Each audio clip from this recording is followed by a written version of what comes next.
power to stamp down on workers, the use of lawfare. And I'm very, very pleased and delighted to welcome to the panel economic historian Helen Mercer, Dr. Helen Mercer, barrister Geoffrey Robertson QC, who's very well known, and former MP and staunch Julian supporter who's been with us in this struggle right from the start, Chris Williamson. Welcome, Chris, Geoffrey, and Helen. Just for those who've never been to a Free the Truth event before, the way this event will work is that we'll have a little bit of a discussion with the speakers at the start. Thereafter, we'll go into question and answers. And if you have any questions, please use the Q&A tab within Zoom, or questions if you want to send it via the internet. We are broadcasting live via Consortium News and also via Action for Assange. So they will pick up the questions and pass them on to me as we go through. For those of you who've never heard of Julian Assange, and for whom this is the first event, and you all may know about the Tolpuddle Martyrs, of course, and you may be coming at it from the trade union side. Just to let you know what's happening, Julian is the founder of WikiLeaks, which is an organization that allowed whistleblowers to let the rest of the world know what's really going on. And part of what was special about what Julian did was this ability to have a virtual, almost like a Dropbox, where you could put vast amounts of data in, which meant that, and this is what Patrick Coburn once explained at a meeting, a lot of people on the ground in Iraq, in Afghanistan, where wars were taking place, knew that these war crimes were taking place. But what they didn't have was complete evidentiary proof to be able to, especially the journalists who were on the front line, to be able to prove what was going on. And through the leaks, through the courage of people like Chelsea Manning, Edward Snowden, and of course others like John Kiriakou, and so many other whistleblowers, because WikiLeaks' work spans, things like TTIP. It spans a lot of work around corruption in Africa.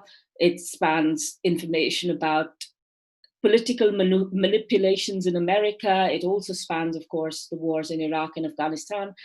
And this information was not made visible to the world without a certain amount of intermediation by journalists. And much of this intermediation in the past had been, there were, of course, a number of investigative journalists who were very courageous, people like John Pilger, who brought the truth to the world, but there were also others who were taken in by the narrative provided by the state, or in fact, indeed, colluded with the state to prevent us from knowing what's really going on. And WikiLeaks' role in allowing us to see the truth about what was going on in Iraq and Afghanistan, the horrors of children killed, women raped, people tortured. And that was what was special about what Julian did. And as you know, he is now in Belmarsh Maximum Securities Prison. He's spent over a year there. He is not in there as a result of any crime, even the supposed crime of bail jumping that he was pulled out of transported out of the Ecuadorian embassy for, which was actually, somebody seeking asylum being misrepresented as jumping bail. He was taken out of the Ecuadorian embassy. He's in this maximum security prison. He's in, due to lockdown since about February, he's not been able to see either his family or his lawyers. He's alone in solitary confinement 23 hours a day. This is obviously awful for him as an individual, because after 10 years of what Professor Niels Melzer, the UN Special Rapporteur on torture, clearly identifies as psychological torture, to spend a further year in isolation, being intimidated by the state, is not good for any mental health. And I'd like to quote my friend Lisa Johnson, who says that, when you think of torture, you always think of physical pain, but psychological torture is the equivalent of repeatedly breaking down somebody physically but doing it in a way in which it isn't, the wounds are not so visible. And then saying, oh, they're having mental health issues. Obviously, if you kick somebody in the stomach and they double over, they're not having physical health issues. They're actually being tortured. So so for those of you who didn't know about Julian, that's a little summary of what he and WikiLeaks have done and where he is at the moment. I'd like now to invite Geoffrey Robertson to speak, but before I do, I just wanted to quote a little paragraph, and it's about the case of the Tolpuddle martyrs, and it says, the Dorsetshire case illustrates the fact that oppression and cruelty do not always fail. Indeed, they sometimes succeed beyond the hopes of the oppressors.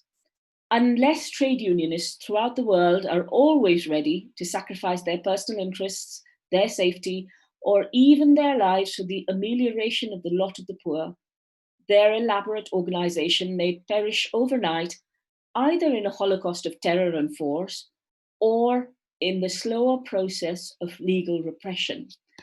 And Geoffrey, you will know this quote well because it is part of it's an extract from another book, but one that you've quoted in your forward to the book. So I wondered if, for the benefit of our listeners, given you're not just a lawyer, but you're an academic and a historian, somebody who's been able to draw these parallels between the events in legal history and the realities today, if you could tell us, recount for us the story of the Tolpuddle martyrs, and then we'll move on to the next speaker. I'm going to unmute you now, Geoffrey, because Geoffrey, you're still muted, so hopefully it should now ask you to unmute. Unmute, there we are. Perfect. Now, can you hear me? We can, thank you so much. Good, well, good afternoon or good evening from lockdown London. The quote that you've just been read was from a judge, of all people, a wonderful Australian High Court judge called Dr. Everett, who did much to make the legend of the Tolpuddle martyr come alive in the settlement, in the Universal Declaration of Human Rights, and in other conventions that he was the architect of in the late 1940s as president of the United Nations General Assembly. But first, let me take you back to England in the 1830s. It was a place where, as the poet Goldsmith said, each wanton judge new penal statutes draw, laws grind the poor, and rich men rule the law. In the 1830s, despite the Reform Act of 1832, only 5% of people could vote. They were men of property. The only persons who could serve on juries were men of property. This was a socially static country. There was no social mobility. The nursery rhyme of the time said it all: tinker, tailor, soldier, sailor, rich man, poor man, beggar man, thief. You were typecast when you were born, and there was no chance of getting out of your social class. Except in the 1830s, there were stirrings of what was called trade unionism. There was a body, the Grand National Consolidated Union, that set up in 1834 and was developing the novel idea that workers, often earning an absolute very little, should combine against industrial factory owners and landowners to improve their lot. Now, Britain at the time had a liberal government, and like most liberal governments, it was totally supportive of the ruling class. They were called Whigs, W-H-I-G-S. Lord Melbourne at the time was the Home Secretary. And we had a dreadful king, William IV, who really despised his lesser subjects. And he said to Melbourne, "We must have some check to the progress of this evil being trade unionism." And Melbourne replied that he would bring a mortal blow by the sentence of transportation to strike at the root of national trade unionism.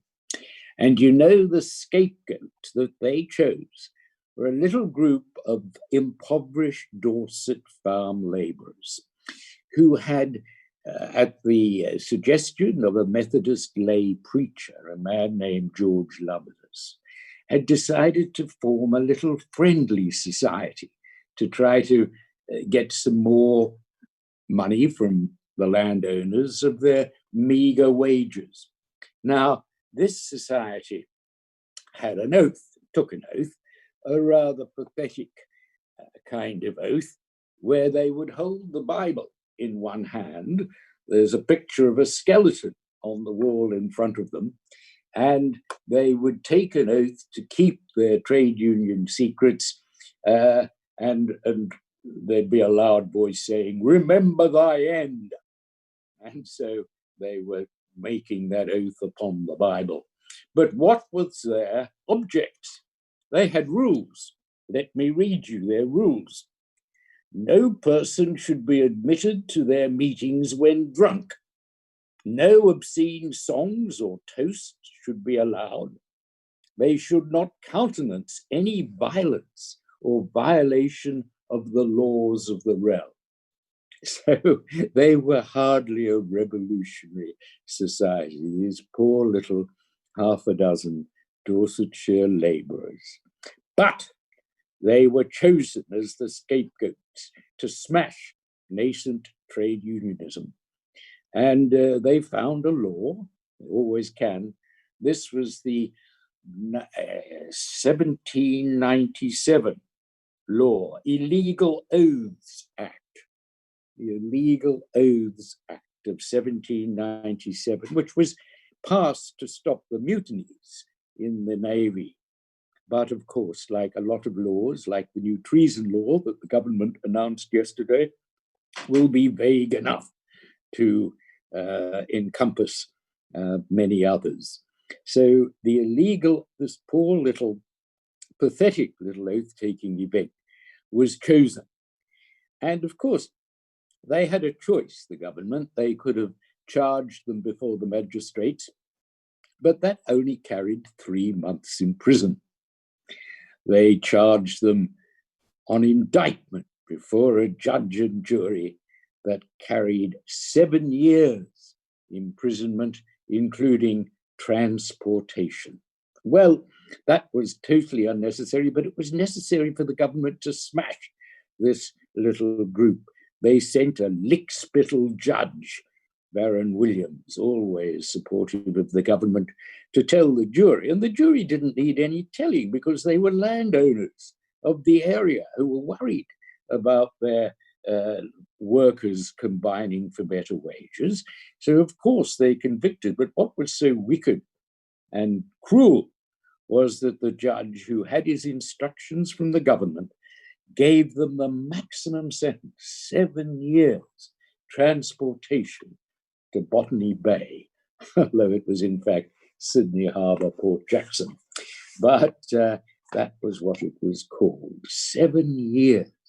Now, that was so brutal. It did two things. It smashed the trade union movement. The trade union movement, the friendly societies disbanded, everyone was afraid, and it didn't rise again until the Chartists 25 years later. So it was successful in smashing the beginning of trade unionism. It wasn't the beginning, as some authors say, it was the end for the time being. But it was so cruel and disproportionate that 250,000 people signed a petition for clemency, and tens of thousands demonstrated in the streets. And of course, since it served its purpose, Lord Melbourne, who'd become Prime Minister, issued a pardon. So the men were able to come back from their convict period in Sydney. And of course, it was terrible. They were 9 months it took, and threat of scurvy and all sorts of diseases shackled to thieves and murderers. But they came back. They were welcomed back. They were given land in Dorchester, but people didn't like them. Landowners were hostile to them, and most of them, all but one, left for Canada, where they're buried today in virtually unmarked graves in Ontario. One of them is Trevor Hammett, is buried at Tolpuddle. But I think it's a dereliction in the trade union movement that at this time, where we're so concerned about symbols, about whose statue should go up and who should come down, that it's never demanded that these martyrs should be buried where all British heroes are meant to be buried, in Westminster Abbey. I think that the movement should seek to exhume them from their humble graves and ensure that trade unionism is represented, those who were the martyrs to it, as Sidney and Beatrice Webb explained, should be buried in pride, in honor at Westminster Abbey. Now, there is another aspect that I want to draw your attention to, which led to trade unionism being protected by the Universal Declaration of Human Rights, because the great study of the case of the Tolpuddle martyrs was written by a High Court judge in Australia, Dr. Evan, in 1937, a time when trade unionism was outlawed in Germany, outlawed in Japan. It was the time of the rise of fascism. And that is why this book, that obviously has some readers in Britain, but has never been published here, it's published by Sydney University Press, if we want to get a copy. But this incredibly influential little book, The Tolpuddle Martyrs, Injustice Within the Law, because Evatt argued that, in fact, the law was enabled this injustice to be done. And that's why he worried that trade unionism and other activism would be smashed by use and exploitation of laws that existed but were vague. And that is why, when he became the Foreign Minister of Australia, when he he was one of the leaders, one of the architects of the New World Order in 1946, he insisted on a Universal Declaration of Human Rights. And he was the president of the General Assembly of the United Nations when he received that document from Eleanor Roosevelt, and when she said it would be the Magna Carta of mankind. And what is interesting about it is that its first draft, it was drafted by a Canadian lawyer, it made no mention of trade unionism, no mention at all. And it was Evatt who insisted that Article 23.4 of the Universal Declaration should read, "Everyone has the right to form and to join trade unions for the protection of his interests." And Article 23 went on to the right to work, equal pay for equal work, just remuneration. So that, I think, is a real legacy of the Tolpuddle martyrs. But coming back to Evatt's point is injustice within the law. How do we stop the use of laws in a cruel way? Evatt was thought that the answer was a Bill of Rights, a universal declaration, a convention, which he wanted to be binding. And he thought that they would allow for restrictions on these warning, laws. Geoffrey. Yes. Well, you wanted me to say a word about Julian Assange. There he is, crushed in, and he's being crushed just as the Tolpuddle Martyrs were. The law that is being used to crush him is the 1921 Espionage Act, passed in hysterical times in America against communists, just like the 1797 Illegal Oaths Act. He's facing 175 years in prison. That's the total of the charges. I'll tell you what he'll get. If he is extradited to America, he has to get more than his source, Chelsea Manning, who got 35 years. So I think it's likely that he would get 50 years. In other words, that he would die in an American supermax prison. And this is extradition for a political purpose, in order to discourage other whistleblowers, in order to crush him, in order to prevent all that information, including information about American war crimes, the aerial manslaughter of the Reuters correspondents from that helicopter, and the massive information that sparked the Arab Spring and is used so much today. Well, human rights may come to his aid. We don't know. His next hearing is in September. It may be, if the British courts do their worst, that he will succeed in an appeal to the European Court of Human Rights, so long as this government doesn't abolish it, which many members really want to.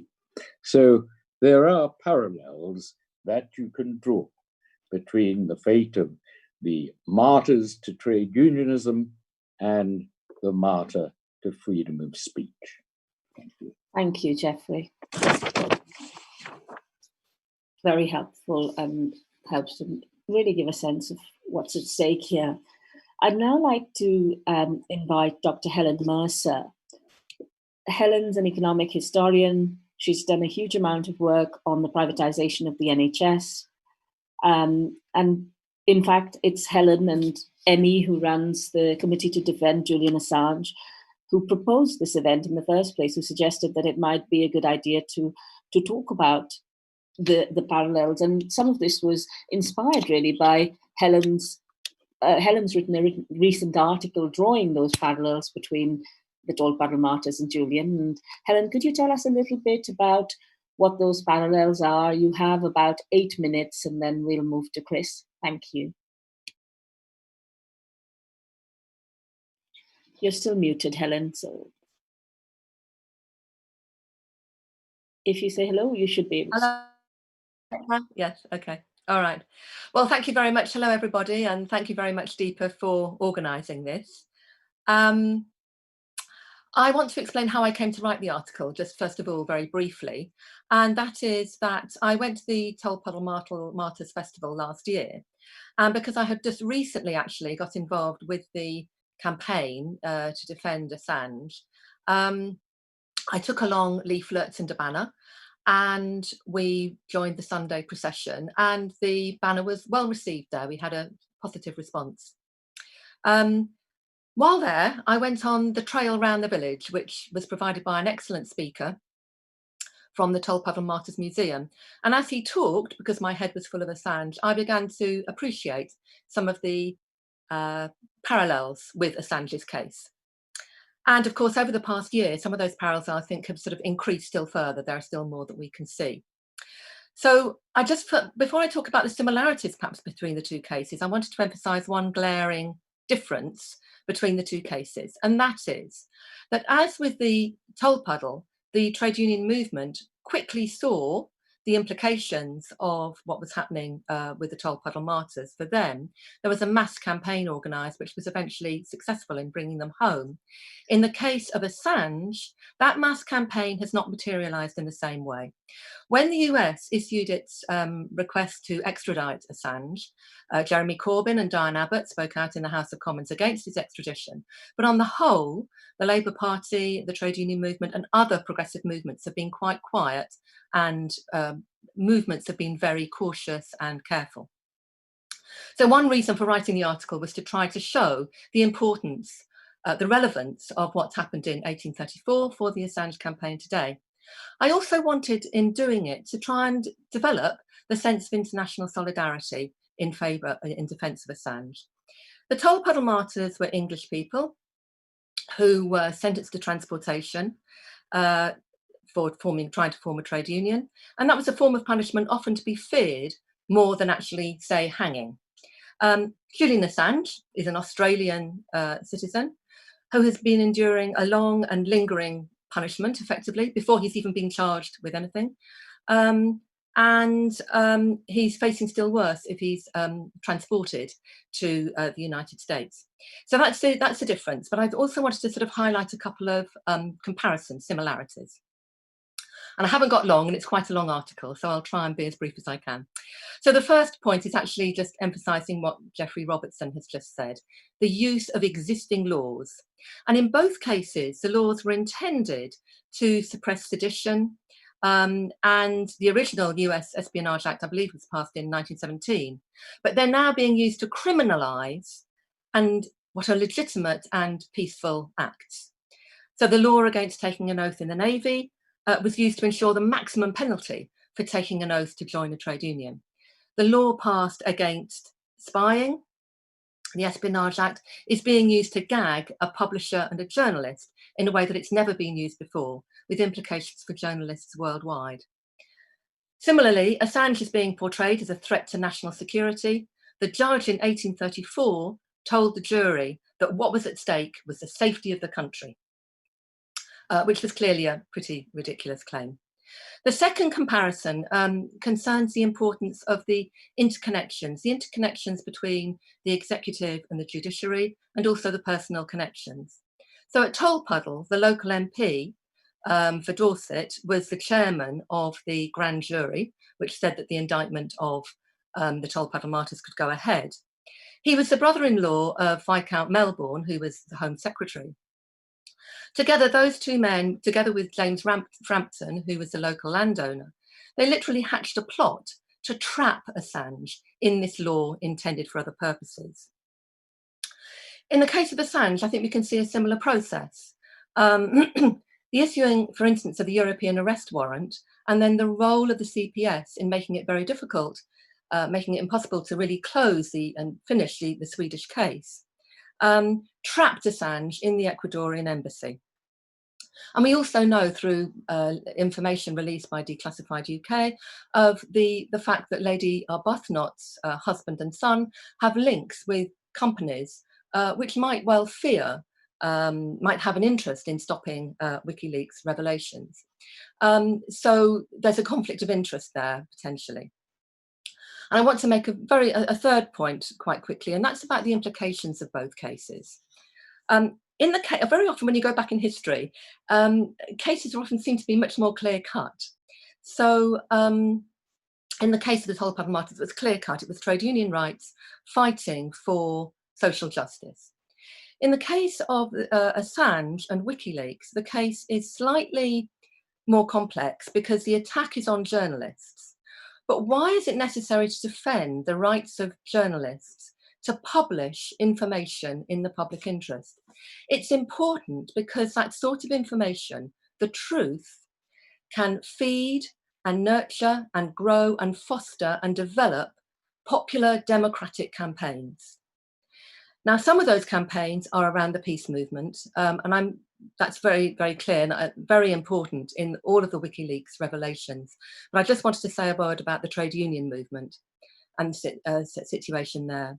because it's often forgotten. I think Deepa mentioned it, that some of the publications by WikiLeaks were of the 3 big trade agreements that were being negotiated from about 2011 onwards, and of course are being revived in the form of some of the agreements being discussed between Johnson and the United States today. Now, those big 3 trade agreements, Trans-Pacific, Trade in Services Agreement, and the Transatlantic one between the EU and the US, have been described as a Bill of Rights for corporations. And they were being negotiated secretly until the draft texts were published. And these would have ushered in further privatizations, further market deregulation, the weakening of safety standards in all sorts of areas, environmental, food, etc., all areas of major importance to the labour movement and affecting labour conditions. All the unions have opposed those 3 agreements. And I just wanted to end with a quote from one of those unions, which is the Public Sector International. Now, Public Sector International is an organisation which brings together public sector unions from about 160 different countries, representing about 20 million workers. And at the time that WikiLeaks made available the draft texts of these otherwise secret negotiations, these secret treaties, the General Secretary, she stated at the time, "It is outrageous that our democratically elected governments will not tell us the laws they are making. What does our democracy come to when the community must rely on WikiLeaks to find out what our governments are doing on our behalf?" And so the fight for labour rights in Tolpuddle is still a fight for labour rights with WikiLeaks, and it's very important that the labour movement sits up and takes note of what's going on. Thank you, Helen. Perfectly on time. Thank you so much. And we'll come back to all 3 speakers for a few more questions, for a few specific questions in a second.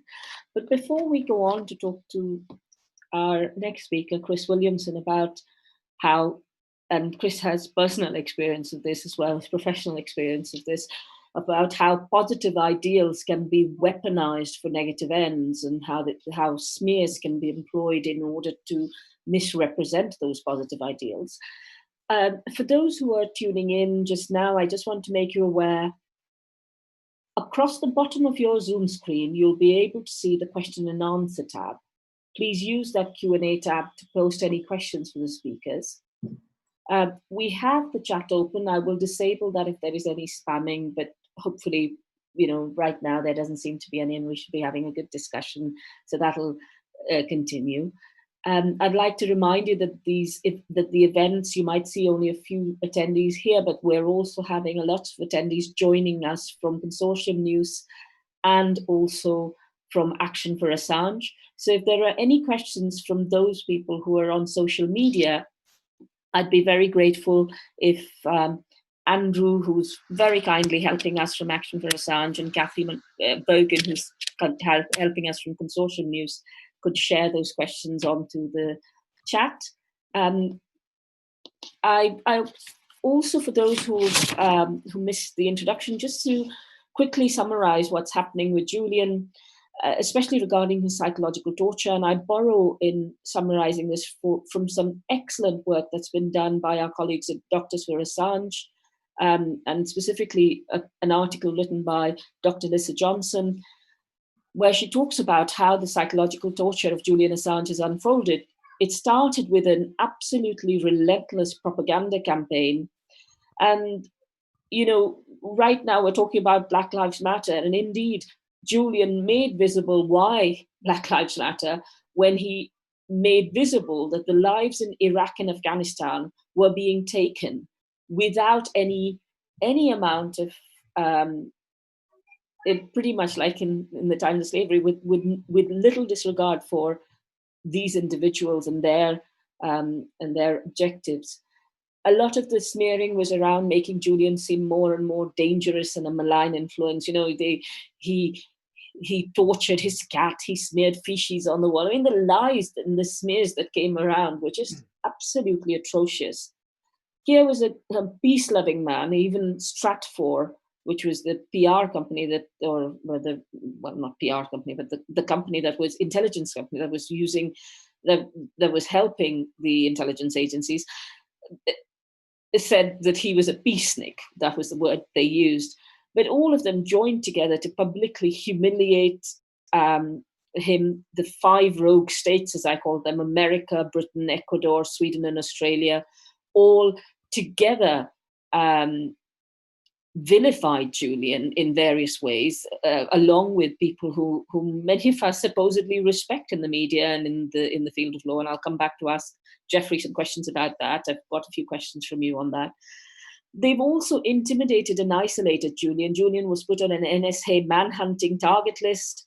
The CIA refused to confirm or deny whether they were planning to assassinate him.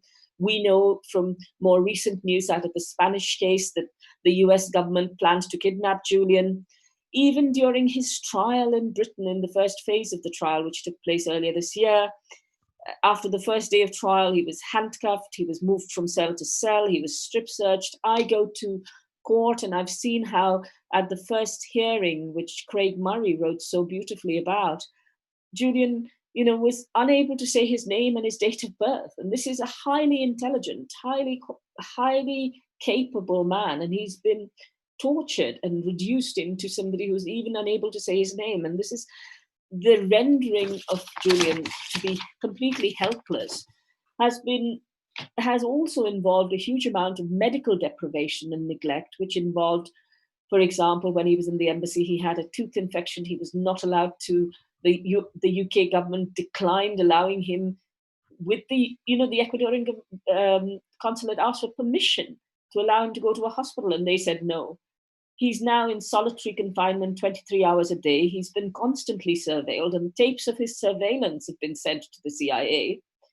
And the arbitrary use of administrative and judicial power is something that we will come back and talk to Geoffrey about, has been intentionally about inflicting trauma on Julian. So in the context of all this, Chris, could you talk to us a little bit about how resistance and solidarity can be built around situations where positive ideals are being weaponized for negative ends, and what we as many of us here on this call are supporters, are people who are trying to understand more about what's really going on in the world. And would you share some thoughts, please, Chris? You have about 8 to 10 minutes. Thank you. Yeah, thanks very much indeed for the invitation, Deepa, and it's great to be joining the other speakers on the panel today to talk about this really important issue. And it is an issue, I think, that should exercise the minds of all of us who are concerned about human rights and social justice. And it's really interesting to draw the parallels, I think, with what happened to the Tolpuddle martyrs. And some people might think that's a sort of rather a curious parallel to draw. But when you consider the way in which Julian has been abused and how laws have been manipulated to incarcerate him in the way in which they've done at the moment, with a view to extraditing him, and the way in which the laws which Geoffrey outlined, the rather obscure piece of legislation, 1797 Unlawful Oaths Act, that were used against these 7 Tolpuddle martyrs to address a threat, as it was perceived at that time, by the establishment. And of course, Julian is someone who has performed an incredibly important international public service in actually drawing attention to the abuse of state power and the abuse of corporate power.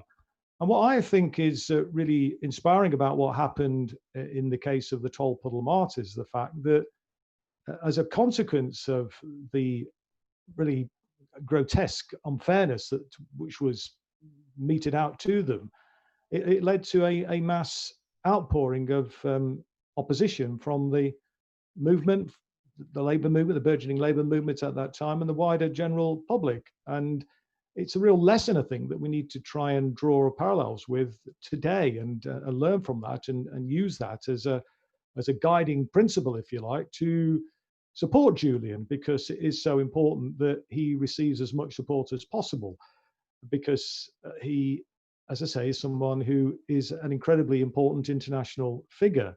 And if they are successful, of course, then it is going to have a profound effect, I think, on our civil liberties, on our human rights.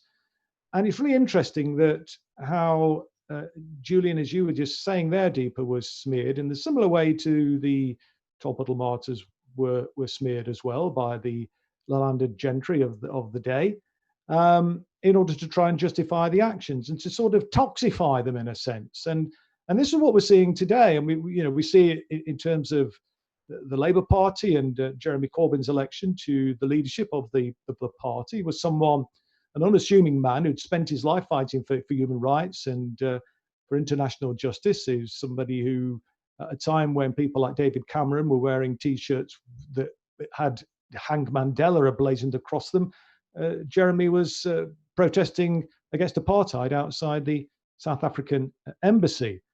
And he never sought the leadership of the party, and people will probably know the story. The Socialist Campaign Group of Labour MPs met and went around the room to determine who could be a potential candidate in the leadership election in 2015.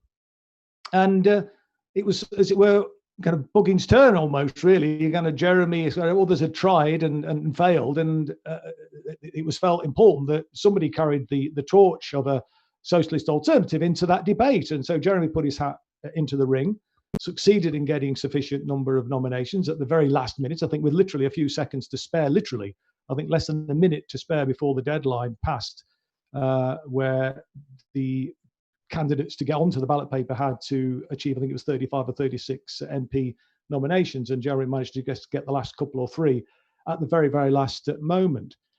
And it unleashed an outpouring of hope and enthusiasm, which had not been seen. I'd never witnessed it, I've got to say, and I'd been a member of the Labour Party for 40 odd years at that time. But at the same time as it inspired so many people and encouraged this mass sort of movement to join the Labour Party and get involved in politics for the first time, there was a very adverse reaction from the establishment inside the Labour Party, from the wider establishment in the country, who absolutely didn't want to see someone like Corbyn coming to the fore, who was going to challenge the status quo. Just as the Tolpuddle martyrs were challenging the status quo, just as Julian Assange is challenging a status quo which has allowed human rights abuses, war crimes, to be committed by the most powerful nation on earth. And it was unconscionable that it was this upstart from Australia actually exposing what the United States of America have been actually perpetrating on innocent people. And, all of the kind of propaganda that went into, as we know, the dodgy dossier and all the rest of it to try and justify the war in Iraq. And, Julian once said, didn't he, at a rally, that all wars are started with lies. And he said, if wars can be started with lies, then peace can be started with truth. And it's, I think, a really profound statement that Julian made there. And it's really instructive, I think, to see how a truth teller like Julian has been smeared and demonized in the way in which he has, and the way in which other, like Jeremy Corbyn, was demonized, the way myself, for that matter, and people who support a ethical foreign policy. Let's just remember the power of the military-industrial complex, and remember also that Julian, wasn't just somebody who exposed war crimes; he was exposing, the abuse of corporate power. The military-industrial complex is incredibly powerful on this side of the Atlantic, obviously very powerful in the United States of America as well. They benefit hugely from the destabilization of the Middle East, for example, because every missile that is fired generates a huge profit. These are incredibly expensive hardware, and so it's in their interests to have this kind of conflicts going on around the world, this sort of turmoil in all parts of the world. And for Julian to be exposing this, for Jeremy Corbyn to be a potential prime minister, especially with the kind of mass support that he was getting for his ideas, it was unconscionable that could be allowed to happen. And therefore, a massive campaign was mounted to smear him. He was accused of being a Czech spy. He was accused of being an IRA terrorist sympathizer, of venerating terrorists in the Middle East, And of course, the most pernicious accusation, which gained traction, was that he was an anti-Semite, and essentially all of his supporters, or many of his supporters, the allegation went, were anti-Semites. I mean, this was an allegation that was thrown against me, and we saw the smears against Julian with the Swedish accusations that were made about him being an alleged rapist and so on. And all this is done in order to make the subject, Jeremy Corbyn, Julian Assange, to make them a toxic figure, to make it very difficult to support them, and indeed to make it difficult to support the Palestinian people. And so we do need, I think, to be mindful of this and recognize the way in which the media is deployed in a very pernicious way to misrepresent the truth, to misrepresent the views of individuals. And I think the way in which we can challenge that is through solidarity. It's through recognizing the power of our collective joint effort. Because, when we stand together, we're incredibly powerful. I mean, the establishment does have a lot of power because it has a lot of wealth. But when ordinary people stand together in unison, in solidarity, then, in my opinion, we are undefeatable. And if you think back to the parallels with the Tolpuddle Martyrs, when it became a real cause célèbre, of course, I guess Lovelace and the rest of them, when they were boarding those ships to be transported, didn't probably think in their wildest dreams that within a couple of years or so they would be returning, and that it would create such an outpouring of concern and opposition on the streets. But it's really encouraging to think that incident led to a petition of, I think it was around 800,000 people, a march of 100,000 people, and this really scared the government. And what we need, I think, to do in relation to the Julian Assange case is to kind of draw inspiration from that and recognize the huge importance of this case, of Julian's case. This isn't just about one man, important though that is, because his rights are being trampled on. He's being treated in the most despicable way. I mean, this is a real stain on Britain's character as a nation that, used to sort of pride itself on standing up for human rights. To treat an individual in this way is absolutely beyond the pale. But the truth is, it's not simply about Julian Assange. This is about all of us. This is about our collective civil rights, our right to expect the state to represent the interests of ordinary people and to stand up for human rights. And somebody like Julian Assange, who is a truth teller, is such a key and important individual. And if this case is lost, then it does not only has implications, I think, for our civil liberties, it certainly has implications for the future of a free press and our ability to know the truth and find out the truth. So I would urge any journalists out there to get on the case, to stand up and speak out and draw strength from each other.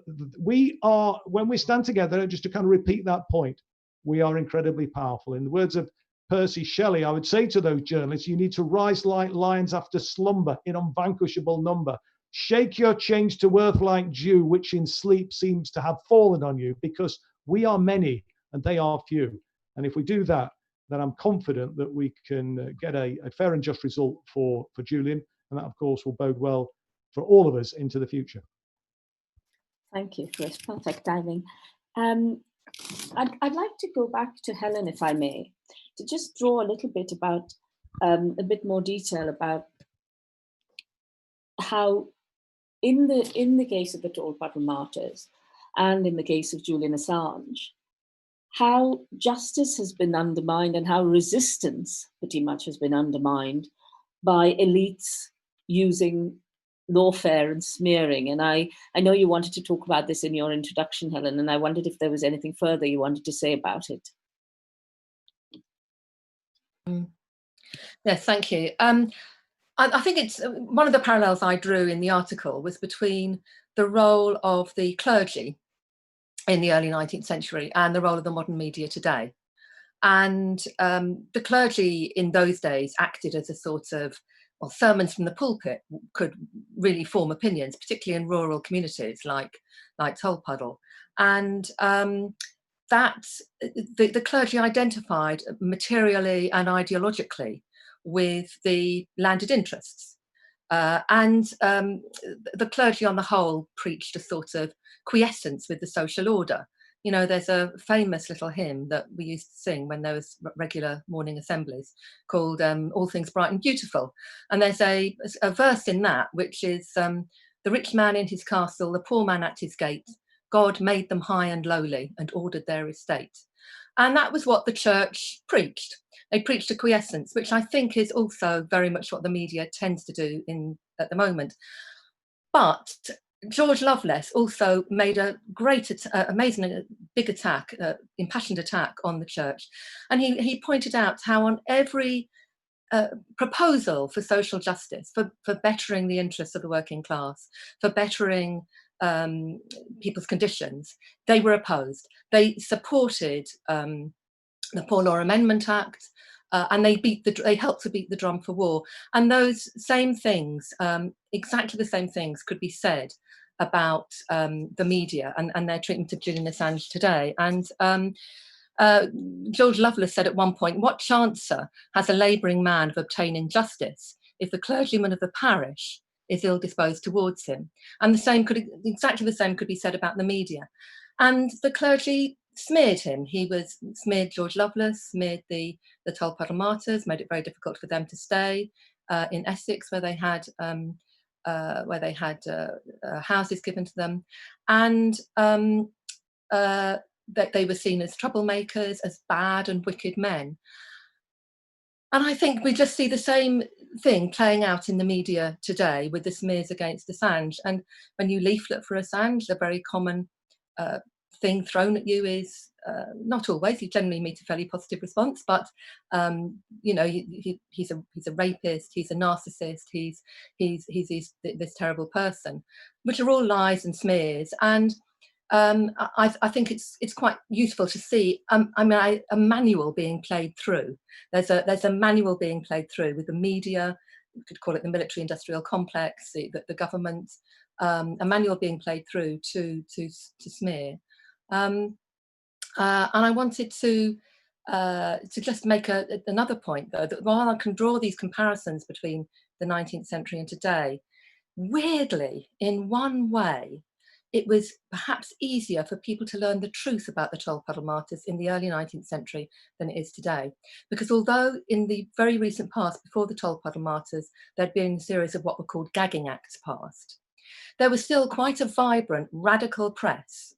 The Dorchester court had a press gallery, and George Lovelace made an impassioned speech, and that was reported quickly around the country by that radical press. And many members of that radical press were operating against the laws of the day. They would be imprisoned, sometimes many times, in order to maintain their ability to put out the truth. Now that's quite significant, and it meant actually that in some ways they escaped through that radical press the monopolisation of the media that we see today. Thanks, Helen. I'd now like to move on to Geoffrey Robertson again, but before I do, could I just remind everybody, please could you post your questions on the Q&A tab? Could I also remind the speakers who are not speaking to have a quick look at the Q&A tab so you're aware of what the questions are. Please also continue to post your questions on social media, and Kathy at Consortium News and Andrew at Action for Assange will be sharing those with us via the Zoom. And also, you know, talking about the mainstream media not covering the case and how depressing that is, I also want to acknowledge some people who have covered the case. And in particular, I'd like to acknowledge John Pilger, who's been a staunch friend and supporter from the start. Craig Murray, another exceptional individual, and huge solidarity to Craig as he goes through this awful persecution at the moment in his own case in relation to contempt of court.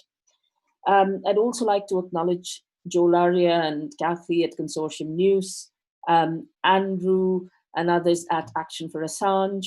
I'd like to acknowledge Taylor Hudak, Susie Dawson, people like Mohamed El Mazi and Tariq Haddad, who continue to cover the case, Marty Silk, who posts about the case, Elizabeth Leah Voss, and I'm sure I'm missing out a lot of very good people, but thank you so much to these alternative and mainstream journalists, people like Patrick Coburn and Peter Roborn, who continue to say something about this, because we need to hear from you, and we need for you to, and we need people here to acknowledge their voice. And even if you're one person, it is important that you try and convince your friends, your family about the importance of this case. Please join us when we have Emmy and Clara and the others, Joe and others at Action for Us, at the Committee to Defend Julian Assange have lots of events. Please attend those events. Please join Ian and me at the Free the Truth events. Let's talk about this and let's break through this mainstream media silence on the case. But back now to our expert, Geoffrey. Geoffrey, could you say a little bit about, you started to talk about injustice when we had to, kind of unnaturally shorten that speech. And I know there were a couple of comments from the audience that they wanted to hear more from you. In particular, would you be able to talk a little bit about the rule of law and state accountability and how that's been undermined in Julian's case? Because, Niels Meltzer and others have pointed this out repeatedly, but Meltzer is not really being heard in the mainstream media that much. So could you tell us a little bit about that, please? Geoffrey, you're still muted, so I'm just going to ask you to unmute, and hopefully it'll allow you to unmute again. There we are. Well, I might make a comment first about Helen's last point. You're very right in pointing out how the bishops, and they were bishops of the Church of England, the established church, and they were, of course, in favor of the establishment, and they did a lot to harm the attempts to improve the state of the poor, because they saw themselves as part of the establishment. Well, of course, they still are. Incredibly, we still have the Church of England as the established church, and we give them 26 bishops in the House of Lords. They are now more concerned about the poor, I'll give them that, but never a word about Julian Assange. Still pretty poor for a church that claims now to be sensitive to human rights. But you asked me about the way the law is being used. Now, I think it's important that Dr. Evatt's insight should be kept in front of us. It's injustice because it's savage what is being done to crush Assange, to send him on his way to an American supermax for 50 years in prison. That means he'll die in prison. This is the object of the Mike Pompeo. There's a good piece about this evangelical right-wing Tory fellow who's suddenly achieved a great deal of power, who wants to arrest judges of the International Criminal Court should they come to the United Nations. I mean, some of his ideas, and will not, of course, extradite Anne Succulus to face the music for killing young Harry Dunn. This is the double standards, but this is the current American administration. Of course, Chelsea Manning, the original whistleblower, was pardoned by President Obama. I don't see Julian Assange, if he is extradited, being pardoned by President Trump if he gets a second term.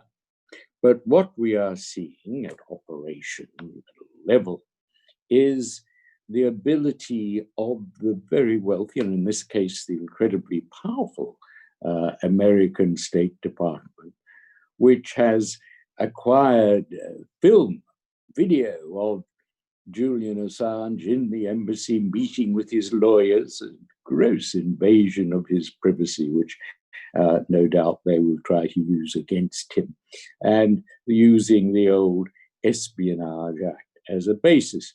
Of course, Britain could put a stop to it, and no doubt, Jeremy Corbyn had been elected, he would. But it will now go full course, and for years, Julian Assange will be in this prison at risk of COVID-19 and unable to produce his full commitment to defending himself. He has a good defense because clearly he's being persecuted for his political efforts, but nonetheless, he'll have to stay in prison. He should have got bail. He could have been kept in the country with electronic tabs and reporting to police. The prospects of him getting into the Russian embassy or wherever would be negligible. But no, he has to remain, and perhaps for years, in prison. But this is using the law. These are actions, as Everett said, injustice, certainly within the law. And it is still, although Everett's solution was to create overriding laws of human rights and so forth that would trump the actual severe and disproportionate use of existing laws. But of course, that will take some time. It may be that the guarantee of freedom of speech in the Human Rights Act will, in time, secure the release of Julian Assange.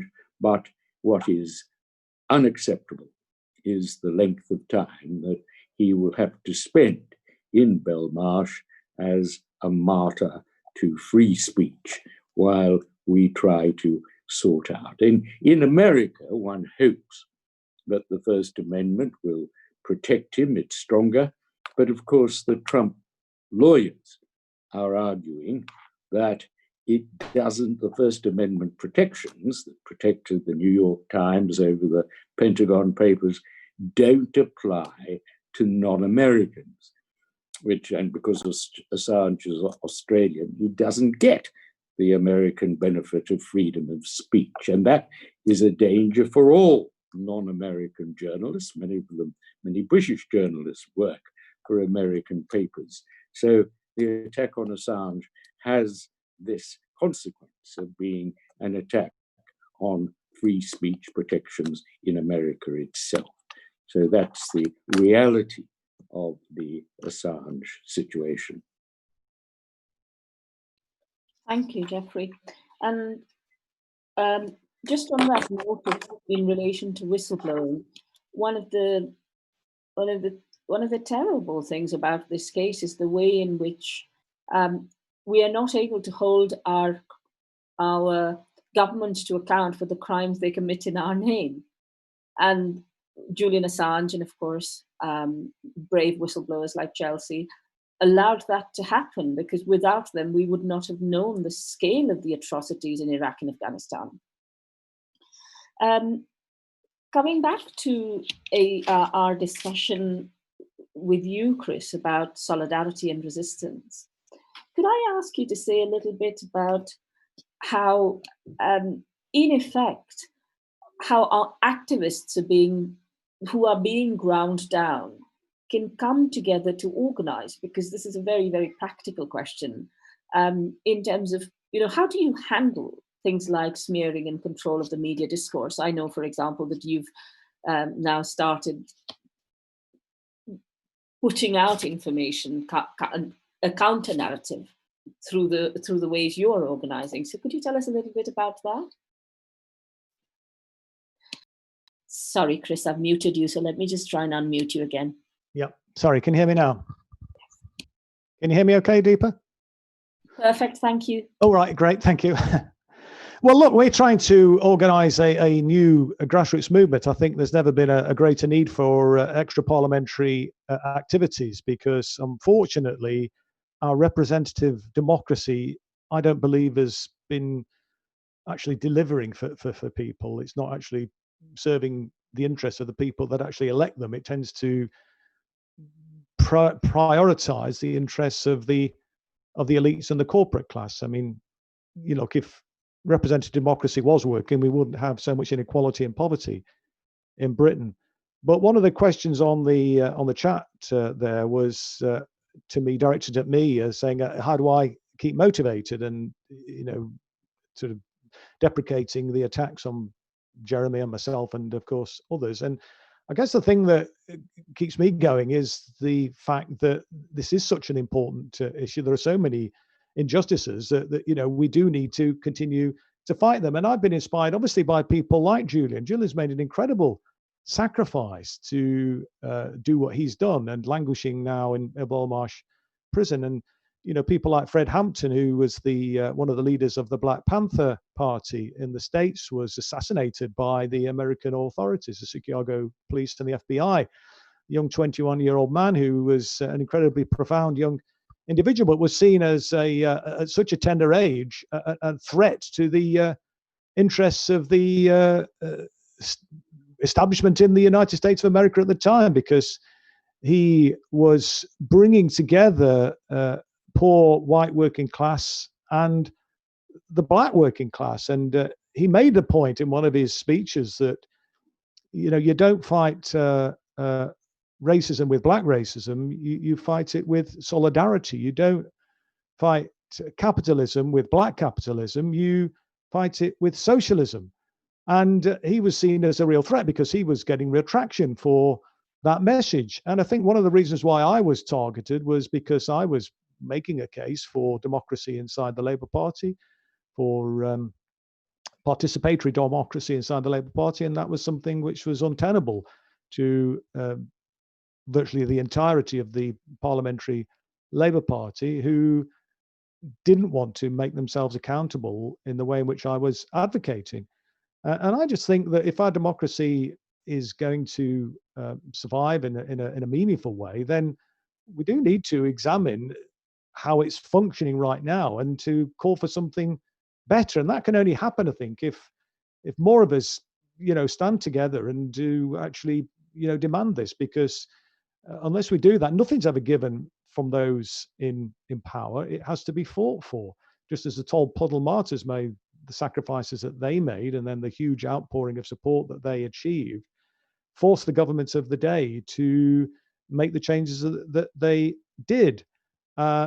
Achieving the vote wasn't just kind of handed down, it was fought for. And we have to, I think, take inspiration from those pioneers who made those advances for us in the past, because many of those advances are under extreme threat right now. You look at the precarious employment, which is now endemic across the land, as I've already mentioned, the scale of poverty and inequality. And that's why I say that, you know, the need for a new grassroots movement, what the need for extra parliamentary activities, and it is possible, you know, to make a difference, to bring pressure to bear, to force policymakers, lawmakers to change their ways, but also to actually simply do things for ourselves. Where the state failure, let's just do it for ourselves. And again, the way in which the Panthers did in the States, where their famous breakfast clubs for young kids who were going to school hungry, they dealt with that. The cooperative pioneers in this country, working class people coming together. There was state failure, obviously, at that time to actually represent the interests of the vast majority of working class people. So I think taking that kind of inspiration from from history, taking inspiration from those iconic figures like Fred Hampton, like Malcolm X, Nelson Mandela, people like that, Julian, of course, currently, who've made, as I say, such sacrifices in their personal lives to try and improve the lot for the rest of us. It's kind of incumbent upon us, I think, to actually, you know, do what we can to rally people. And I just think that a grassroots movement, if we can actually, you know, raise people's consciousness, the sort of work, if you like, that Julian was trying to do, but we need to kind of spread that much wider, but to raise consciousness about the injustices that people are having to kind of wrestle with on a daily basis, and to raise people's expectations. That's what I'm hoping a grassroots movement can achieve. And through collective solidarity, through that combined sort of Pinter approach, if you like, of raising expectations and raising political consciousness, then we can actually make a difference. I really do. We can do things for ourselves, and we can also force policymakers and indeed nurture new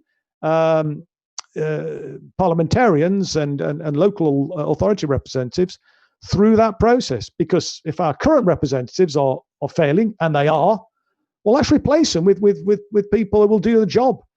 Because otherwise, democracy is going to die, and it's, you know, without that, then as Tony Benn once said, and I often quote this: democracy is the most revolutionary thing in the world, and you know, we need to fight for it, because unless we fight for it, we might lose it. Thank you, Chris.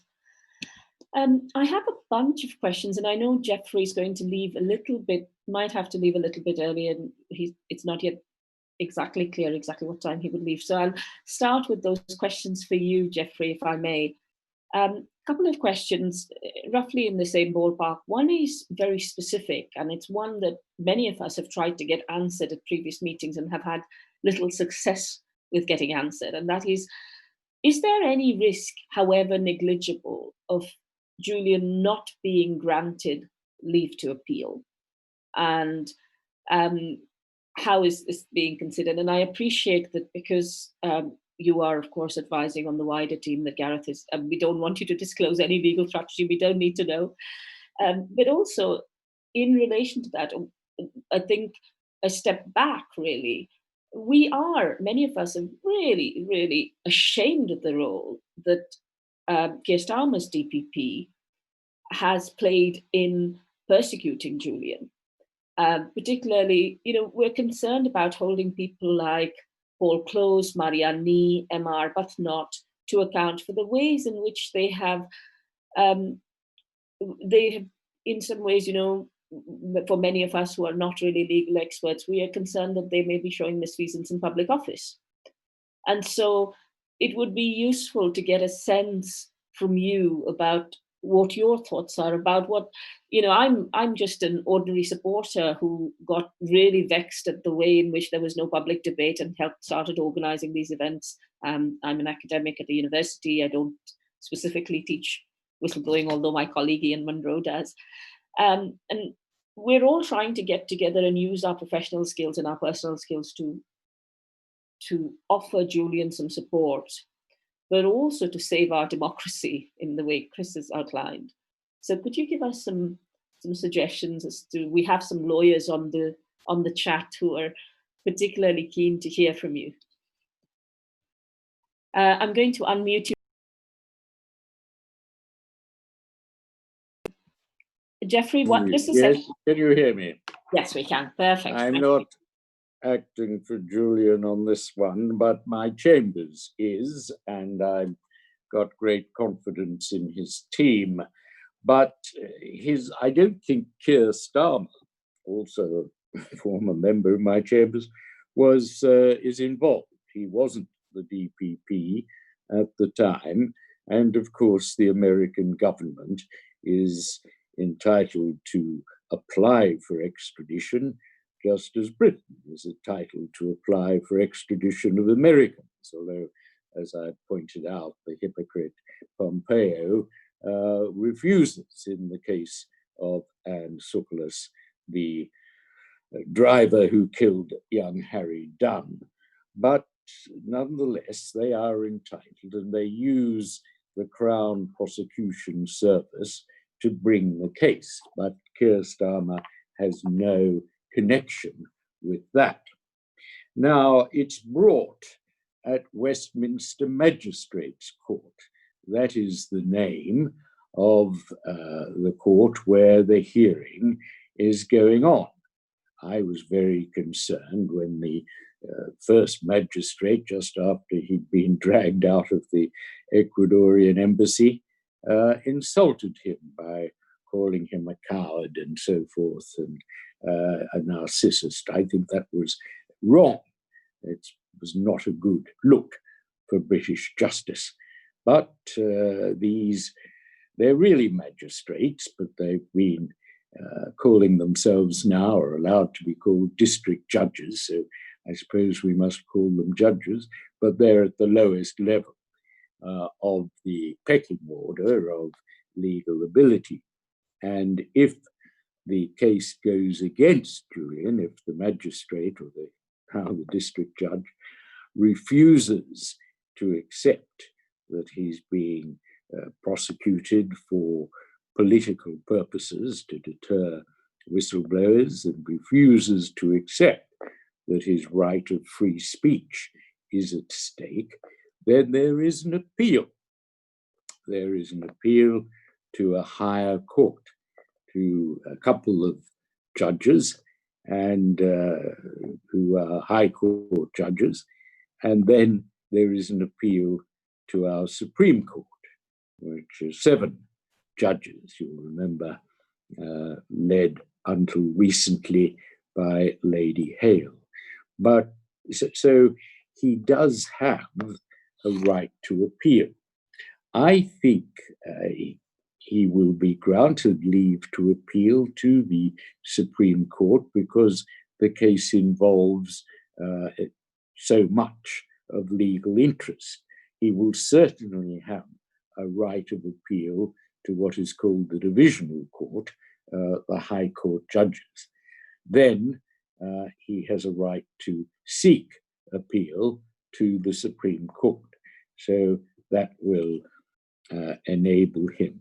But of course, these things take time, and it will be several years before he is entitled to address an appeal if he loses. It may be that the Westminster Magistrates Court will release him. It may be that if they don't, that he will succeed at the High Court, Divisional Court level, and it may be that if he doesn't, that he will get leave to appeal to the Supreme Court. But in the meantime, regrettably, he must stay because he's not being allowed bail, despite conditions that he would be prepared to accept that would preclude him from leaving a country property. He will have to stay in Belmarsh with suspected terrorists and murderers for another 2 years. Thank you, Geoffrey. I think to some extent, I think I understand what you're saying about Keir Starmer himself not being involved, but it does, I mean, it is quite apparent that he was clearly the DPP when Paul Close's information wasn't disclosed, and we've had information from people like Matt Kennard talking about the kinds of conversations. I don't know about those cases at all, so I can't pass judgment on them. Of course. One of the things we must highlight here is that Julian has been denied bail despite the fact that he has a chronic lung condition. And for those of you who may not be aware, another whistleblower, Reality Winner, has now contracted COVID in the US, despite being, you know, she had also asked for bail because of her conditions and because of being a non-violent prisoner. And so Julian continues to be at risk. And as you know, COVID is a disease that attacks the lungs. And he's even, what was quite upsetting for many of us was that when we go to court, we find that he's being asked to use a shared interview room where the shared spaces would put him at risk of COVID. And the judges makes the point that she does not think his medical conditions merit him being granted either bail or being allowed to not present himself in some ways. So this is, for many of us sitting on the outside, we are not, again, legal experts. This does feel extremely unfair. And well, the Committee Against Torture, the UN Committee Against Torture, has pointed out that it is a mental torture to keep non-violent prisoners in jail during the COVID-19 pandemic, which particularly hits prisons as hotspots. And what they've recommended to every country is that they release on bail those non-violent prisoners who aren't dangerous, particularly if they're yet to be tried. And Britain has released over 300 prisoners in that category, but it has not released, and doesn't look as though it will, it has not released, sadly, Julian Assange. And I notice people keep trying to get at Keir Starmer, and this is nonsense, because he was DPP years ago when the Swedish brought their case, but they brought it under European legislation, under the European arrest warrant. So he had no alternative as head of the CPS to allow it to go ahead. So forget Keir Starmer as having anything to do with Julian Assange's problems.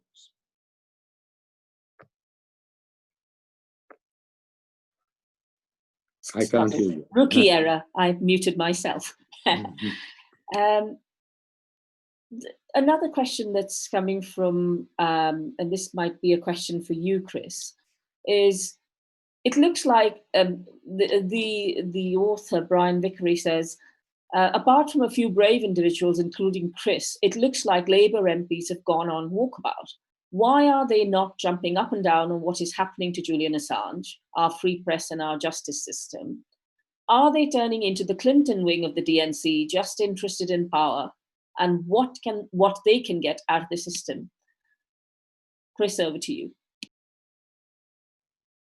Well, it certainly feels like that. I mean, I was very disappointed when I was still in the House that I was the only MP, apart from Diane in her role as the Shadow Home Secretary and Jeremy, who as lead, obviously, leader of the party, leader of the opposition, who raised Julian's case. I'm unaware of any other MP doing so. And I think one of the, well, others did actually. I mean, many of them raised issues about the allegations relating to the Swedish charges that were brought and actually dropped and never really pursued.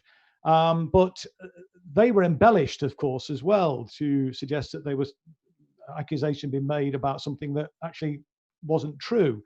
And that is very regrettable. And I do think that, to be honest with you, that the parliamentary party has been absent in this in a way which I think is, well, it brings the party into some disrepute, really, as a party that ought to be standing up for an issue like this, standing up for human rights and so on, and they've been asleep at the wheel, in my opinion, or worse. And there is a parallel definitely with the DNC, and it's almost, again, at the point I was making a little bit earlier on, really, where it seems our representatives on both sides of the chamber are more interested in representing the interests of the elites and the corporate sector than they are the wider public and really important issues like this. And so it's incumbent, I think, on all of us, those that do care about it, the many, if you like, to bring pressure, because in the end, these individuals are all democratically elected, and obviously they rely on the support of the electorate to enjoy the power that they've got. So I think it's really important that we do bring pressure on individual MPs to ask what are they doing about this. And if we can get enough people to do that, then hopefully we'll wake people up. But yeah, I mean, it is regrettable that we're seeing very, very little sign of any sort of interest or concern about Julian's plight. I'm not sure that any other MP, for example, other than myself, had been to any of the vigils outside Belmarsh. And when you think back to the tradition that we used to see as a common feature of the Labour Party, Parliamentary Labour Party, where you would see MPs standing up and speaking out and joining in on important issues of the day. I mean, even people like Shirley Williams, for example, was arrested on the Grunwick picket line in 1977. So, it was quite a common feature, which no longer seems to be the case. And all we can do, therefore, it seems to me, is pressure individual MPs at a local level, see them at the local surgery, and if people are still members of the party, I know a lot of people have left, but to be raising this through the constituency meetings when the MPs come and speak to local members, because it's totally unacceptable. The Labour, well, all parliamentarians should be concerned about this, but for the Labour Party of all political parties, they should be leading the charge and speaking out on this issue in relation to Julian. Thanks, Chris. And just to clarify, there are a couple of updates. One, just very quickly, and this is a clarification just in terms of the terminology, because we're becoming much more hot on the terminology now. And just to say, Julian has never been charged with anything in Sweden. His case was always at preliminary investigation stage. And the bandying about of this term in the mainstream media, charges, Swedish, whatever, is one way in which they have maligned and undermined Julian. So I would urge you to join with Emmy at the Committee to Defend Julian Assange to correct the record when you see any of the mainstream newspapers, because they will cover the case in September, some of them, even if they only devote about 80 words to it, while they devote several thousand words to something which is completely inconsequential. But please correct the record as we go through. I'd also like to point out that Richard Bergen and John McDonnell spoke at an event which was organised under the Don't Extradite Assange campaign banner. Richard Bergen has now sponsored an early day motion. You can encourage your MP to sign this. Please use the automated template, which is on the Don't Extradite Assange website, to contact your MP in order for the MP to recognise. Please also pick up the phone, as in try and meet them in person. If there are virtual surgeries, please meet them through virtual surgeries, as Chris explained, in order to push the case for Julian. And also, more recently, I think yesterday, Claudia Webber was on a Don't Extradite Assange webcast. So I'm hoping that some other MPs are starting to get a bit more aware and a bit more involved. But you're right, Chris.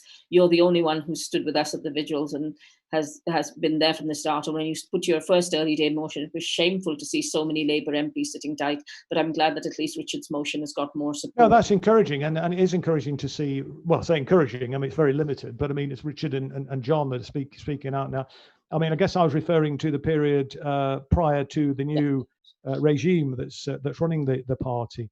And it would have been nice to have seen others speaking out then, when there was prospect of a Corbyn-led Labour government. But no, I mean, I think, and certainly, as you say, seeing MPs at their virtual surgeries, or when the lockdown measures, the social distancing measures are removed, to actually go and see them in person, I think is quite powerful. But in the meantime, absolutely get them to sign the so-called early day motion. It's like a parliamentary petition. It's a very easy thing for an MP to do. Whether Labour MPs or not, actually, all MPs can be asked. These are cross-party motions, and it's just an indication, really, of the strength of opinion of backbench members of Parliament. And obviously, the more that can be persuaded to sign, the more potentially influential it can be. It's a very low-level thing, very easy for MPs to do, and certainly if we can get members of the public to press their MP, then that can have the effect of alerting them to the particular EDM. I can't remember the number of the EDM, Deepa. It might be useful, if you've got it, to just give people the number of the EDM, and then when people contact their MP, they can say sign EDM and whatever number it is in support of Julian Assange. Thank you, Chris. I'll try and get somebody to put that in the chat. Helen, I noticed you were going to say something about this. Do you want to go now, please? Thank you. Yes, I mean, just to embellish a couple of points there, just to add that the Caroline Lucas of the Green Party has now signed that early day motion, and I think I think there was a question or a point on the chat or the Q&A at one point about environmentalists and involving environmentalists in the campaign for Assange, because he's also revealed the role of certain companies in dumping toxic chemicals and things like this. So I think that's a very important development. Just on the point of the Labour Party, I think one of the reasons that the Labour Party might find it difficult to come in on this is because when you look at some of the things that happened under the Blair government, I mean, particularly, for instance, Iraq, the war in Iraq, but you could also look at something like PFI. I think on the whole, most people within the Parliamentary Labour Party find it very, very difficult to accept mistakes, or whatever you want to call them, that were made during that period of the Labour governments from 1997. And a lot of what Assange has revealed is related to the Iraq War, for instance. So I think that that's a sort of, it's one of the reasons why it's very difficult to get the to get it really up front with the Labour Party, that unwillingness to acknowledge. And I mean, Corbyn was a breath of fresh air from that point of view, because there was that willingness to look back over the Iraq War and the war crimes and other elements that happened during that time.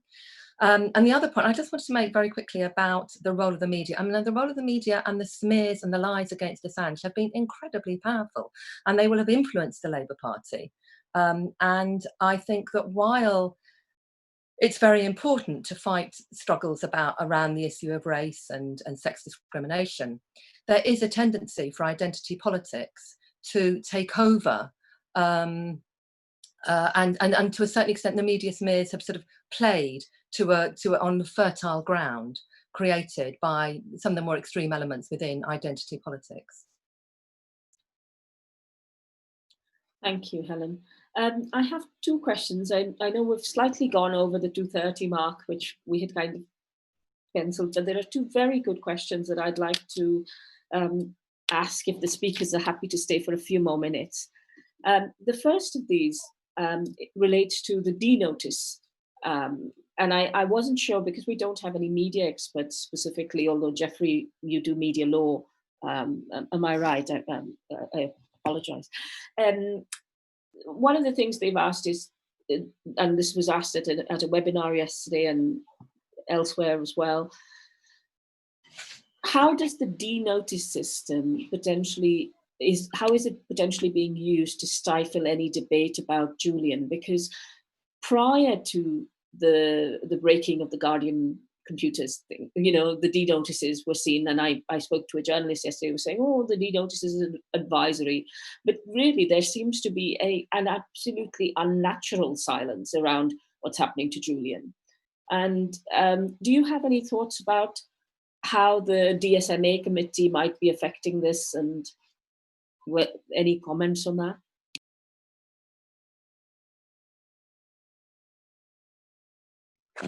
There we are. One thing I would and should say is, and which I left out of my legal explanation, is that although he has a right to appeal to the High Court if his case is turned down, and he has a right to apply for the Supreme Court to hear it, whatever the Supreme Court says can be countermanded by the British government. It's for Britain, the politicians, the government, to decide at the end of the day, whatever the courts say, whether we'll hand over Julian Assange to die in a supermax. And you remember the case. We did it by Chebs, but it's got out, the name of the man has gone out of my mind, an autistic man who was accused of hacking into important American bases.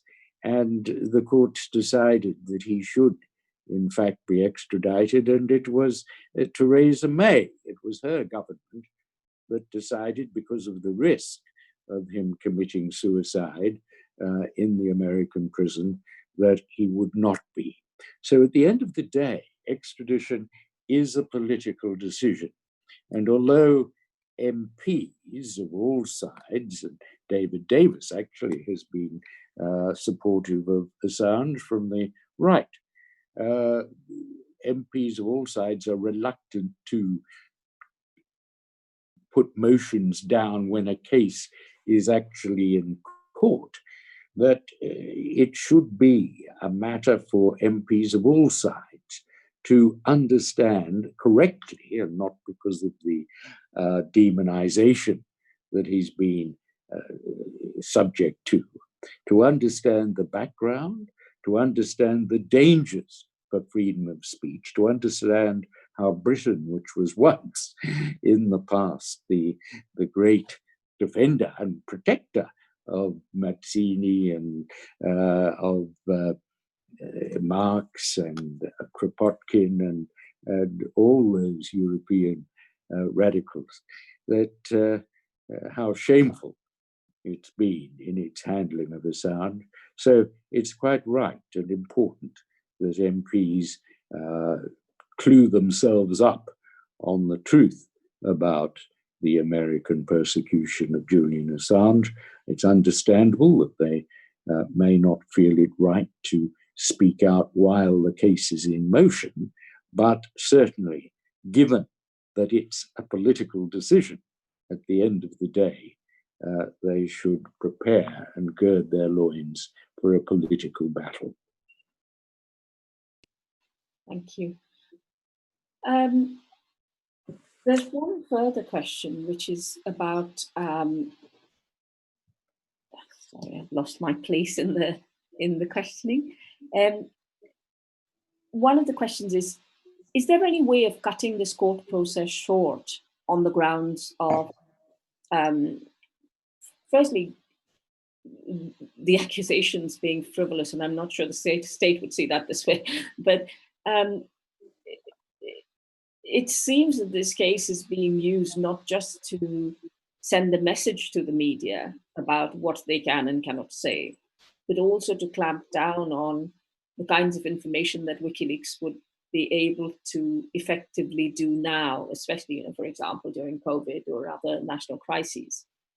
So do you have any thoughts on whether... Well, I mean, the British government, look, the Americans are entitled under our extremely fair laws to come to court and to demand his extradition. But ultimately, it is a political decision of who we send off. And when we asked Mr. Pompeo for the extradition of the woman who'd killed a young Briton by driving on the wrong side of the road, he tore up the extradition request. He said it was abusive.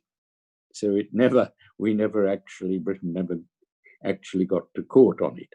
So it perfectly, the government could perfectly properly say, we're ending this now, full stop. But I don't think this government would do that. It could be asked. Thank you. I'll have to leave now, but thank you for chairing. Thank you very much for joining us, Geoffrey. Really helpful. Could I now ask for final summary comments from Chris, Helen, and also actually invite Ian, who's been very kindly co-chairing, but helping in the background, setting things up, if any of them have any final comments to make. So may I start with you, Helen?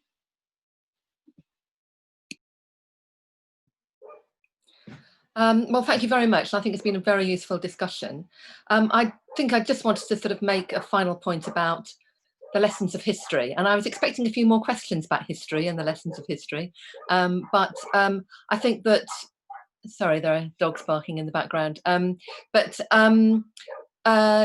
We need to learn from history. And I think the point I would make is that what we're seeing with Assange is, I think what we face in Britain and elsewhere is a very long established, a very old, a very experienced ruling class, ruling elite, establishment, whatever you want to call them, who are used to being highly repressive, also know when to retreat and when to compromise at various times. But some of the same families are still in control as they were in the early 19th century and as they were in the 18th century. And that length of holding on to power and what they've used is what I would call a manual of repression. And I think we need to learn from history about what that manual of repression consists of. And that's why the parallel, even with a case which doesn't seem related, like Assange with Tolpuddle Martyrs, is important to make, because it's all about us understanding history and the manual of repression. And that's why I wrote the article, and that's what I hope people might take away. Thank you, Helen. If you wouldn't mind posting that article in the chat for the viewing of all attendees, you will find it on the Wise Up Action website anyway. but that's the website maintained by the Committee to Defend Julian Assange. And of course, please use the Don't Extradite Assange campaign website for the MP's letter. I'd now like to go to Chris Williamson for final thoughts, please. Right, yes, no, thank you. Yeah, I mean, well, let me just pick up on something that that Geoffrey was saying at the end there. And in relation to what can be done, I mean, in the end, yes, this is a political decision. And so as electors, we need to be putting pressure, it seems to me, on our policymakers, on our lawmakers to do the right thing. And in that process, what I would urge people to do is look at the extradition treaty between the UK and the US. And look, I'm not a lawyer, obviously, I'm just an ex-bricklayer, but it seems to me, reading it, it's fairly clear that Julian Assange, under that treaty, shouldn't be incarcerated at the moment, absolutely should not be facing extradition, because it says in the Article 4 of the extradition treaty that extraditions are not legitimate if the request is a political request, or should I say, if it's a political offence, I beg your pardon. Well, it's absolutely clear to me that Julian is guilty of a political offence. And it then lists in the extradition treaty a range of circumstances in which people can be extradited, but then goes on to say further down that if, in the opinion of the government, the request is politically motivated, then even though the criteria might be met for extradition, if it's deemed it's a politically motivated request, then it shall not be granted. Well, to me, it's absolutely black and white and open and shut case as far as I'm concerned. So I think when lobbying MPs, I think it's important that people go armed with that extradition treaty. It's easily obtainable. You can simply Google it and download it and put that in front of the nose of your member of parliament and urge them to do the right thing and bring pressure. We have to continue to build this pressure to raise awareness about Julian's case, to raise awareness of the fact that it's in all our interests. It's not just about the abuse of one man's human rights. It's in all of our interests that Julian is released, and it's certainly in the interests of a free and plural press in this country. And on that basis, I would urge people to join together in the spirit of solidarity to ensure that we do bring that pressure to bear and we do get the policymakers to do the right thing and get Julian released and get this case dropped. Thanks, Chris. And a lot of solidarity messages in the chat and elsewhere for you, Chris, and how proud we are of the Thank you very much indeed. I appreciate that. Thank you. And I did a little roll call of honour earlier of the wonderful journalists who are supporting Julian or at least covering the case. And I neglected to mention some of the leading lights, including Stefania Maurizi, who's done fantastic work on the Freedom of Information Act, via Freedom of Information Act requests across various jurisdictions, which have really allowed us to see what's really going on in the case. Kevin Gostola, Max Blumenthal, whose fantastic work on the Spanish case has been, we had an event, in fact, a Free the Truth event about it.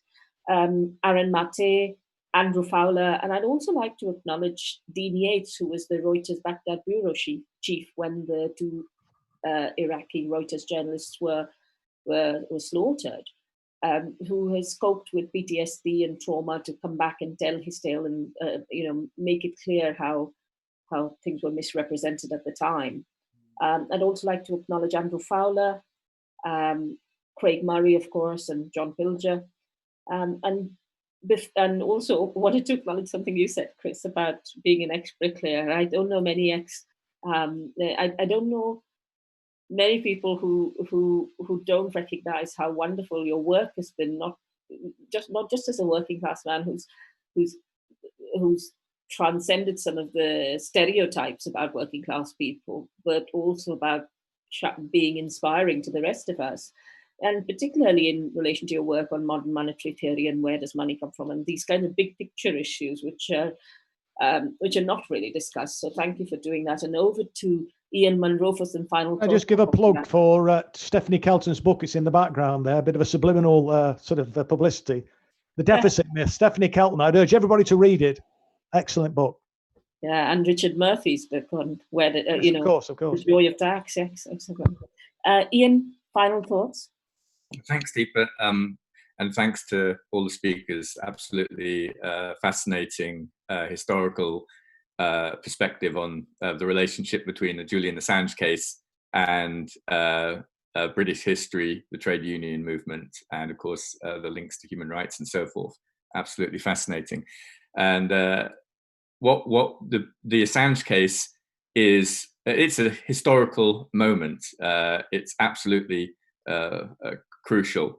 And some of the issues that have been discussed today are obviously deeply concerning, related to how the process, the extreme measures being taken against Assange, which is also part of a broader treatment of whistleblowers in general. You mentioned a few: John Kiriakou, Chelsea Manning, Edward Snowden, and so forth, that are treated extremely harshly, smeared, living in exile, tortured, and so forth, for raising issues concerning basic human rights, the democratic functioning of law, war crimes, and things that we should care about in a democratic society.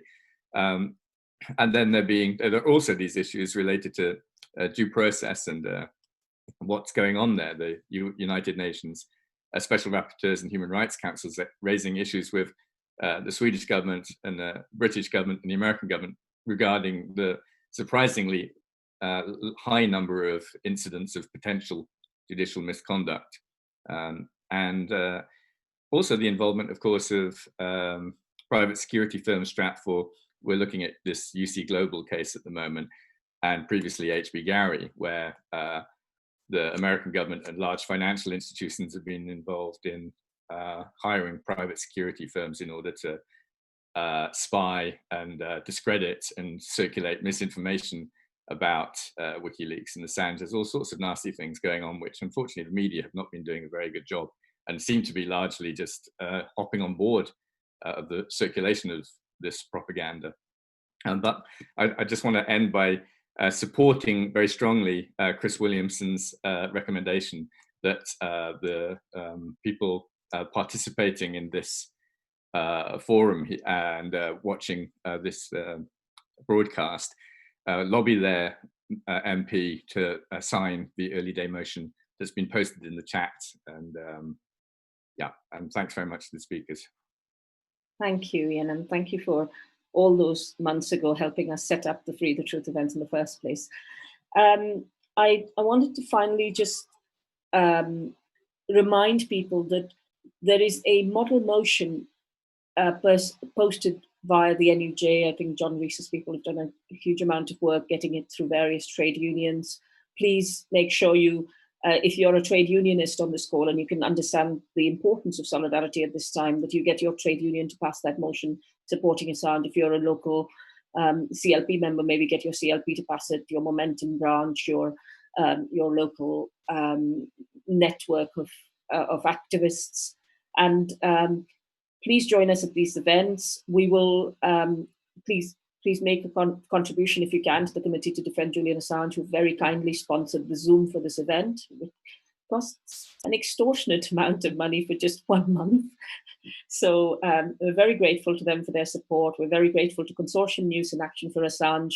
Andrew at Action for Assange has been doing the technicals for this. So Andrew, specifically to you, thank you very much. And very grateful to our wonderful speakers, Chris Williamson, Geoffrey Robertson, who's not on the call at the moment, but I had to leave it, and we knew that he stayed almost till the end. And the wonderful Helen Mercer, who's written this excellent article and whose work actually inspired this event. So thank you for your work, and thank you to all the activists there, Doctors for Assange, Lawyers for Assange, the people putting together the international jurist work. All huge solidarity to the people at WikiLeaks and at the Courage Foundation from all of us, and to Craig Murray, and even to Jeremy Corbyn, who is going through a very difficult time at the moment. So we wish you all the best, and we look forward to future events. Please join us again. Thank you. Bye-bye. I'm going to end the call now, and I want to apologize to the one person in the chat who's raised their hand, but I couldn't see your question in the Q&A. So I'm sorry we couldn't take your question, but hopefully we'll pick you up at the next event. Thanks, everybody.